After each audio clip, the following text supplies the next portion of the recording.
자, 보세요. 아까 후보자께서 권한대행의 탄핵, 이걸 3분의 2인가, 2분의 1인가, 이 문제에 대해서 명확한 말씀을 안 하셔서 제가 좀 추궁하니까 기분 나쁘죠? 그렇지 않습니다. 그렇지 않아요? 네. 참 좋으시네요. 그런데 국회 입법조사처에서 151명이 정적수다, 이렇게 국회 내부에서 정리가 됐기 때문에 우리 헌법재판관님이 이 문제에 대해서 아까 제가 나중에 정리해가지고 답변하시라 했는데 답변하실 필요가 없게 됐는데 네. 그냥 답변하실래요? 안 하실래요? 아까 정족수에 대해서 말씀드리면 안 될까요? 이 문제 대신에 예. 네, 뭐 입법조사처에서도 그렇게 했다고 하고, 예, 제 생각에는 지금 탄핵 소추를 당했다고 대통령이 없어진 건 아니지 않습니까? 네. 대통령은 뭐 계시는 거고, 그 한덕수 국무총리, 그러니까 대통령 대행께서 뭐 대통령이 되는 것은 아니기 때문에 국회 입법조사처에서 잘 검토를 하신 것 아닌가 이렇게 생각이 됩니다. 그건 정답이고. 네. 그러면 윤석열은 내란 우두머리예요? 아니에요? 네, 그 부분은 좀 말씀드리기가 만약 헌법재판관이 되면은 네, 그러한 것을 심의해야 되는데 청문회에서 그런 얘기를 하는 것은 일부의 오해의 소지가 있다, 이런 말씀이에요? 그렇습니다. 제가 더 답변 잘하네요. 재판관 정계선의 인용 의견 유지를 말씀드리겠습니다. 저는 특별검사 임명 법률안에 대한 제2요구권 행사, 비상계엄 선포 및 내란 행위, 공동 국정 운영과 관련하여 피청구인의 헌법 또는 법률 위반을 인정할 수 없지만 헌법재판관 임명 부작위와 관련하여 피청구인의 헌법 또는 법률 위반이 인정된다는 재판관 문형배, 재판관 이미선, 재판관 김형두, 재판관 정정미의 기각 의견에 동의합니다.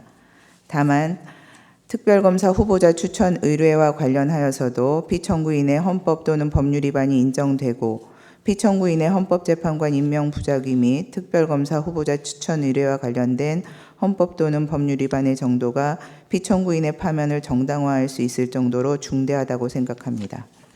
그 이유는 다음과 같습니다. 먼저 특별검사 후보자 추천 의뢰와 관련한 피청구인의 헌법 또는 법률 위반 여부를 살펴봅니다. 대통령의 특별검사 후보자 추천 의뢰는 특별검사 임명 절차의 첫 번째 단계로 특별검사 후보자 추천 의뢰를 지연하면 수사 대상 사건 발생 시 곧바로 특별검사를 임명하여 최대한 공정하고 효율적인 수사를 보장하기 위한 특검법의 제정 이유를 몰각시킬 우려가 있습니다. 그럼에도 피청구인은 대통령의 권한을 대행하기 시작한 때부터 피청구인에 대한 탄핵소추안이 의결되어 직무가 정지된 때까지 추천위원회에 특별검사 후보자 추천을 의뢰하지 않았습니다.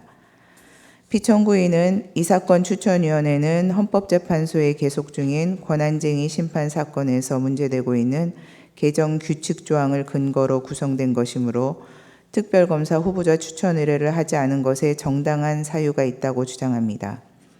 하지만 당시 피청구인이 위와 같은 사유를 검토하느라 추천 의뢰를 하지 않았다고 인정할 증거가 없을 뿐더러 개정 규칙 조항의 위헌성 여부는 헌법재판소의 심사를 통해 판단될 사항으로 피청구인으로서는 헌법재판소에 의하여 위헌성이 확인될 때까지는 이를 존중하고 집행하기 위한 모든 노력을 다하여야 합니다.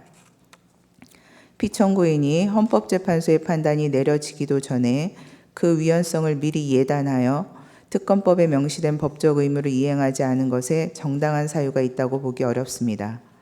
따라서 피청구인이 대통령 권한을 대행하면서 추천위원회에 특별검사 후보자 추천을 의뢰하지 않은 것은 특검법 3조 1항은 물론 헌법 7조 1항, 66조, 국가공무원법 56조 등에 위반됩니다. 다음으로 피청구인을 파면할 것인지 여부에 관하여 살펴봅니다. 피청구인이 특별검사 후보자 추천을 의뢰하지 않음으로써 특검법이 규정한 특별검사 임명 절차는 중단되었습니다. 이는 신속 공정하면서 효율적인 수사를 통하여 사회적 혼란을 수습하고 법 질서를 회복하고자 하는 특검법의 목적을 심각하게 저해하고 현재까지도 비상계엄과 관련된 사건에 대한 수사권 여부 논란으로 혼란과 갈등은 증폭되고 있습니다. 피청구인은 국회가 선출한 재판관 3인의 임명을 거부하면서 여야의 합의를 임명의 전제로 내세워 마치 여소야대의 정치 상황에서 소수의 절차적 보호를 통한 실질적 대의제의 실현을 강조하는 듯한 발언을 하였지만 실상은 헌법재판소가 대통령에 대한 탄핵심판 사건을 심리하게 되자 당시 6인 체제로 운영되어 심리 정족수조차 충족하지 못하고 남은 6인의 재판관 중 2인도 임기 만료로 퇴임이 예정된 헌법재판소의 내부적 상황을 이용하여 대통령에 대한 탄핵심판 사건 진행을 지연시키거나 방해하고자 하는 일각의 의사를 고려한 것으로 이는 피청구인이 형식적 명분으로 내세우는 여야의 합의나 실질적 대의제 실현이 아닌 소수 여당의 의도나 계획에 부합하는 일방적인 국정운영이라 할 것입니다. 여소야대 국회에서 소수 여당은 실질적 민주주의에서 보호하고자 하는 진정한 의미의 소수자라고 할 수 없는 바 소수 여당의 뜻에 따라 국회 의결을 좌우하고자 하면 대통령을 견제하는 국회의 책무를 다할 수 없게 됩니다. 한편 피청구인에 대한 탄핵소추 의결 후 대통령의 권한을 대행하게 된 기획재정부 장관이 2인의 재판관을 임명한 것을 피청구인에게 유리한 사유로 삼을 수는 없고 현재 재판관 1인의 미임명으로 인한 헌정질서의 위기도 피청구인으로부터 비롯된 것입니다. 종합적으로 피청구인은 대통령의 권한을 대행하는 국무총리로서 대통령의 직무정지라는 상황에서 불필요한 논란을 최소화하고 국가적 혼란을 신속하게 수습하여야 할 의무가 있음에도 불구하고 오히려 위와 같은 헌법 및 법률 위반 행위로 인하여 논란을 증폭시키고 혼란을 가중시켰으며 헌법재판소가 담당하는 정상적인 역할과 기능마저 제대로 작동할 수 없게 만드는 헌법적 위기 상황을 초래하는 등 그 위반의 정도가 파면을 정당화할 수 있을 정도로 중대합니다. 그렇다면 이 사건 심판 청구는 이유 있으므로 피청구인을 파면하여야 합니다.